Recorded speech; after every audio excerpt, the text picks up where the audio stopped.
Thank you for coming back to now episode 2 of the HomeStuck project. This is actually my second take because partway through things got messed up, so if I sound a little bit robotic, I'm just repeating what I've already said to the camera. I have just finished the first bit of Act 2 in Part 1. I'm going based off of the chronology that's on the website in the info panel, because I've been using that to guide my reading along. And already I have to say I'm enjoying this way more than Act 1. Am I wearing the same? I might be wearing the same shirt as last time. Don't judge this. This is because I'm also filming separate things. Don't worry about it. Already liking it way more. I think the art has improved. The story's improved immensely. It's no longer boring. I laughed twice.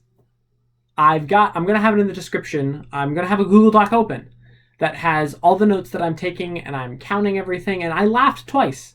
I wasn't expecting that. You can find the exact moments on the TikTok, but Dave Strider is hilarious.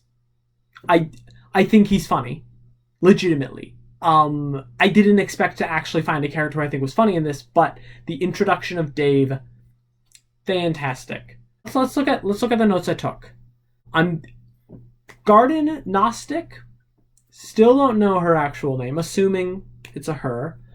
But I was like, her and John have some chemistry, but her and Dave seem to have some chemistry. And I think they mentioned in Act 1 her liking Dave.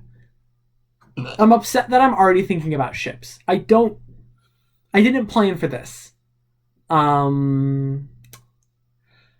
mean, there's some jokes that don't land, like when, what's her name? Rose was like, oh, I need to knit something for my laptop, but oh, I already had it. I'm like, why? Just say she already had it. But I did like the zoologically impossible creatures. I thought those were really cool. I'm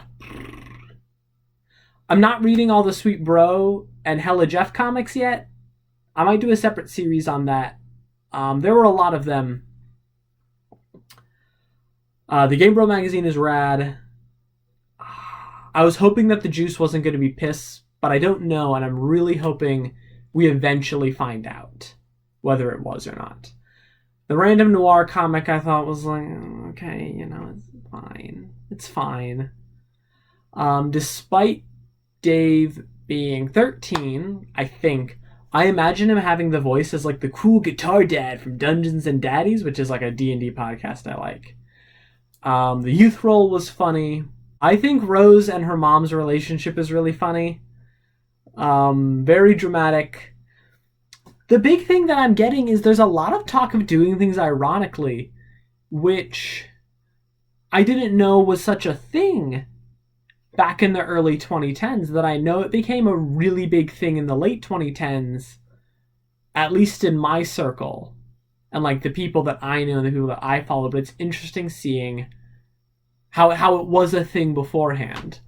Also, the random like beat maker, you could make beats with Dave, so cool. I had a lot of fun with that. I want to go back to it and play around with it more. Yeah, I think Dave is funny. He's hilarious so far. And it's giving context for the only character that before going into Homestuck I knew his name was Dirk Strider, who's got like the pointy glasses.